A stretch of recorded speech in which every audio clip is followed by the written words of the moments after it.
Hello friends, ಹೇಗಿದ್ದೀರಾ? ಎಲ್ಲ ಆರಾಮಿದ್ದೀರಾ ಅಂದ್ಕೋತೀನಿ. ನನ್ನ ಇವತ್ತಿನ ವ್ಲಾಗ್ನಲ್ಲಿ ಸೂಪರ್ ಟೇಸ್ಟಿಯಾಗಿರೋ ಸಿಂಪಲ್ಲಾಗಿ ಮಾಡ್ಕೊಳ್ಳೋ ಅಂಥ ಎಲ್ರಿಗೂ ಇಷ್ಟ ಆಗುವಂಥ ಮಸಾಲ ಚಿತ್ರಾನ್ನ ಮಾಡ್ತಿದ್ದೀನಿ. ಅದ್ರ ಜೊತೆಗೆ ನನಗೆ ಸ್ವಲ್ಪ ಶಾಪಿಂಗ್ ಮಾಡೋದಿದ್ದರಿಂದ ಚಿಕ್ಕಮಂಗ್ಳೂರಿಗೆ ಹೊರಟಿದ್ದೆ. ಸೊ ಹಾಗಾಗಿ ಮಾರ್ನಿಂಗ್ ಟಿಫನ್ನ ಬೇಗನೆ ಮುಗಿಸಿ ಹೊರಟೆ. ಸೊ ನಾನು ಏನೇನು ತಗೊಬಂದೆ ಅನ್ನೋದನ್ನು ಇವತ್ತಿನ ವ್ಲಾಗ್ನಲ್ಲಿ ನಿಮ್ಮ ಜೊತೆ ಶೇರ್ ಮಾಡ್ತಾಯಿದ್ದೀನಿ. ಅದಕ್ಕಿಂತ ಮುಂಚೆ ನನ್ನ ವೀಡಿಯೋನ ಫಸ್ಟ್ ಟೈಮ್ ನೋಡ್ತಿದ್ರೆ ವೀಡಿಯೋನ ಲೈಕ್ ಮಾಡಿ ಮತ್ತು ಸಬ್ಸ್ಕ್ರೈಬ್ ಮಾಡಿ ಅಂತ ಹೇಳ್ತಾ ವೀಡಿಯೋನ ಶುರು ಮಾಡೋಣ. ಸೊ ವೆಲ್ಕಮ್ ಟು ಸ್ವೀಕೃತಿ. ನಾನು ಮಾರ್ನಿಂಗು ಬೇಗ ಟಿಫನ್ ಮುಗಿಸಿ ಟೌನ್ ಹೋಗೋದಿದ್ದರಿಂದ ಚಿತ್ರಾನ್ನ ಮಾಡೋಣ ಅಂದ್ಕೊಂಡೆ. ಸೊ ಮೊದಲು ರೈಸ್ ಮಾಡೋಕ್ಕೆ ಇಟ್ಬಿಟ್ಟು ಮಸಾಲ ಗೊಜ್ಜಿಗೆ ಪ್ರಿಪೇರ್ ಮಾಡ್ಕೊತಾ ಇದ್ದೀನಿ. ನಾನಿಲ್ಲಿ ಒಂದು ಏಳನಷ್ಟು ಕಾಯಿನ ತುರ್ಕೊಂಡು ಒಂದು 7-8 ಹಸಿರು ಮೆಣಸಿನ್ಕಾಯಿ ಮತ್ತು ಒಂದು 7-8 ಬೆಳ್ಳುಳ್ಳಿ, 1 ಸ್ಪೂನಷ್ಟು ಜೀರಿಗೆ ಮತ್ತು ಸ್ವಲ್ಪ ಕರಿಬೇವನ್ನ ಹಾಕ್ಕೊಂಡು ಮಿಕ್ಸಿ ಮಾಡ್ಕೊತಾ ಇದ್ದೀನಿ. ಸ್ವಲ್ಪ ತರ್ತರಿಯಾಗಿಯೇ ಮಾಡ್ಕೋಬೇಕು. ಮಾಮೂಲಿ ಚಿತ್ರಾನ್ನಕ್ಕೆ ಕಾಯಿನೆಲ್ಲ ಹಾಗೆ ಹಾಕ್ತೀವಿ, ಇದು ಮಸಾಲ ಚಿತ್ರಾನ್ನ ಆಗಿರೋದ್ರಿಂದ ಇದನ್ನು ಮಿಕ್ಸಿ ಮಾಡ್ಕೋಬೇಕು. ಸೊ ಈ ರೀತಿ ಮಿಕ್ಸಿ ಮಾಡಿಕೊಂಡು ಒಗ್ಗರಣೆ ಮಾಡೋದಕ್ಕೆ ನಾನಿಲ್ಲಿ ಈರುಳ್ಳಿ ಕಟ್ ಮಾಡ್ಕೋತಿದ್ದೀನಿ.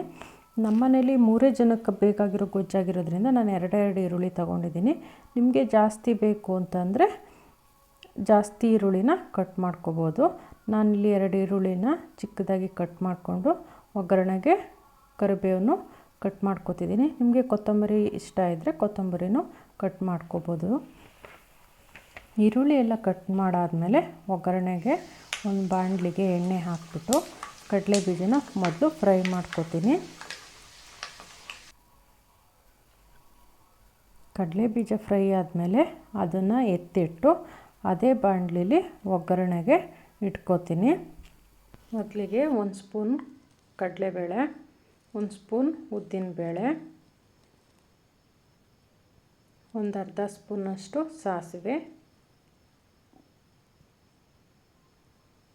ಒಂದು ಅರ್ಧ ಸ್ಪೂನಷ್ಟು ಜೀರಿಗೆ,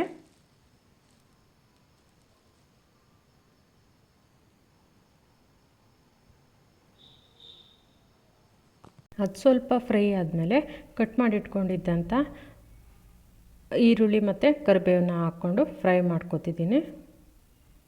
ಮಾಮೂಲಿ ಚಿತ್ರಾನ್ನಕ್ಕೆ ಬಳಸೋವಂಥ ಪದಾರ್ಥಗಳನ್ನು ಹಾಕಿ ಮಾಡಿದ್ರು ಹಾಕೋ ಅಂಥ ಸಮಯ, ಮಾಡೋ ಅಂಥ ರೀತಿ ಬೇರೆ ಬೇರೆಯೇ ಇದೆ.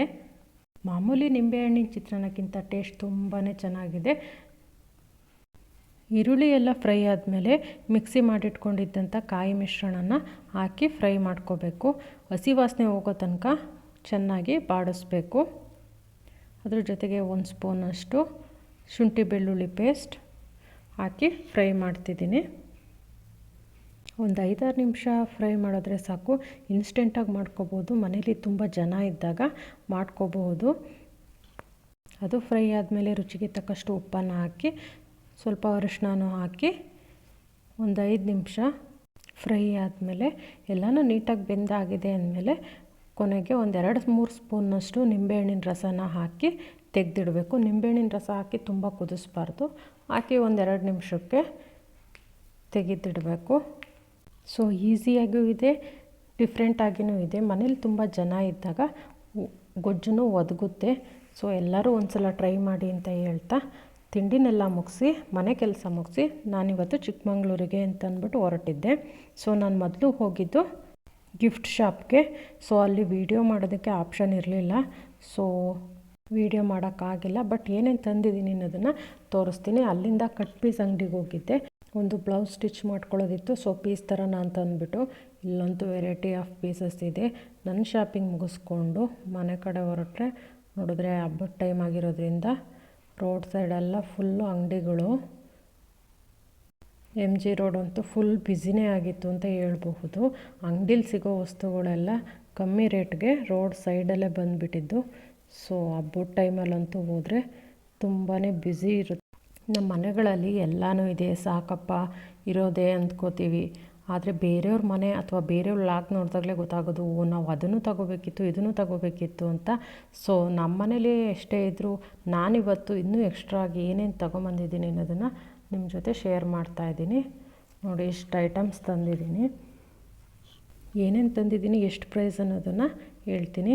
ಸೊ ಇದನ್ನೆಲ್ಲ ಒಂದು ಗಿಫ್ಟ್ ಅಂಗಡಿಯಿಂದಲ್ಲ ಅಲ್ಲಿ ತಂದಿದ್ದು. ಇದು ಪೇರೇನೋ 90 ರುಪೀಸ್ ಒಂದು ಪೀಸ್ ಅನಿಸುತ್ತೆ. ಚೆನ್ನಾಗಿತ್ತು, ಬಟ್ ಏನೂ ಯೂಸ್ ಇಲ್ಲ, ಶೋ ಆಗಿ ಇಡೋದಕ್ಕೆ ಏನಕ್ಕಾದರೂ ಬೇಕಾಗುತ್ತೆ ಅಂದ್ಬಿಟ್ಟು ತಗೊಬಂದೆ. ಇದು ಚಿಕ್ಕದು ಬಿದ್ರಿಂದು ಟ್ರೈ ಥರ, ಇದು ಒಂದು ಚಿಕ್ಕದಾಗಿ ಬುಟ್ಟಿ ಥರ ಹೂವೆಲ್ಲ ಹಾಕಿಡೋದಕ್ಕೆ ಚೆನ್ನಾಗಿದೆ ಅಂತ ಅಂದ್ಬಿಟ್ಟು ತಗೊಬಂದೆ. ಮತ್ತು 2 ಸೆಂಟ್ ಕ್ಯಾಂಡಲ್ಸ್ನೂ ತಗೊಬಂದೆ, ಚೆನ್ನಾಗಿರುತ್ತೆ ಅಂತ ಅಂದ್ಬಿಟ್ಟು. ಸೊ ಇದೆಲ್ಲದನ್ನೂ ಸೇರಿ ಒಂದು 600 ಏನೋ ಆಯಿತು. ಬಟ್ ನಾವು ಇದಕ್ಕೆ ದುಡ್ಡು ಕೊಡೋದು ಹೆಚ್ಚಲ್ಲ, ಚಿಕ್ಕ ಚಿಕ್ಕದಾಗಿ ಮಾಡಿದಾರಲ್ವ, ಸೊ ಗ್ರೇಟ್ ಅನಿಸುತ್ತೆ. ಸೊ ಈ ಅಂಗಡೀಲಿ 600 ಆಯಿತು. ನೆಕ್ಸ್ಟು ಪಾತ್ರೆ ಅಂಗಡಿಗೆ ಹೋಗಿದ್ದೆ. ಅಲ್ಲಿ ಈ ಥರ ಚಿಕ್ಕ ಚಿಕ್ಕದಾಗಿ ಬಟ್ಲು ಚೆನ್ನಾಗಿದ್ದಾವೆ ಅಂತ ಅಂದ್ಬಿಟ್ಟು ಸೊ ಅವೆರಡು ಪಾತ್ರೆ ತೊಗೊಂಡೆ. ಇದು ಟ್ರೈನು ಅಷ್ಟೇ, ತುಂಬಾ ಚೆನ್ನಾಗಿದೆ ಚಿಕ್ಕದಾಗಿ ಅಂತ ಅಂದ್ಬಿಟ್ಟು ಸುಮ್ಮನೆ ತೊಗೊಂಡಿದ್ದು. ನೋಡಿದ್ರೆ ಎಲ್ಲದನ್ನೂ ತಗೋಬೇಕೇ ಅನಿಸುತ್ತಲ್ವಾ. ಇದು ಪಾತ್ರೆಗಳನ್ನ ಇಡೋದಕ್ಕೆ ಅಂದ್ಬಿಟ್ಟು ಹೀಟ್ ಇದ್ದಾಗ ಪಾತ್ರೆಗಳನ್ನ ಇಡೋದಕ್ಕೆ ಅಂದ್ಬಿಟ್ಟು 2 ರಿಂಗ್ನ ತೊಗೊಂಡೆ. ಇದೊಂದು ಸರ್ವಿಂಗ್ ಪ್ಲೇಟು ಚೆನ್ನಾಗಿತ್ತು. ಆ ಥರ ಸರ್ವಿಂಗ್ ಪ್ಲೇಟ್ ನಮ್ಮ ಮನೇಲಿ ಇರಲಿಲ್ಲ, ಸೊ ತೊಗೊಂಡೆ ಇರಲಿ ಅಂದ್ಬಿಟ್ಟು ಒಂದು. ಇದೊಂದು ಬೌಲು, ಸೊ ಮೈಕ್ರೋವೇವ್ನಲ್ಲೆಲ್ಲ ಮಾಡ್ಬೋದಂತೆ, ಚೆನ್ನಾಗಿದೆ. 400 ಅನಿಸುತ್ತೆ ಇದಕ್ಕೆ ಬೌಲ್ಗೆ. ಆನ್ಲೈನಲ್ಲೂ ಚೆಕ್ ಮಾಡಿದೆ, ಸೇಮ್ ಪ್ರೈಸೇ ಇತ್ತು.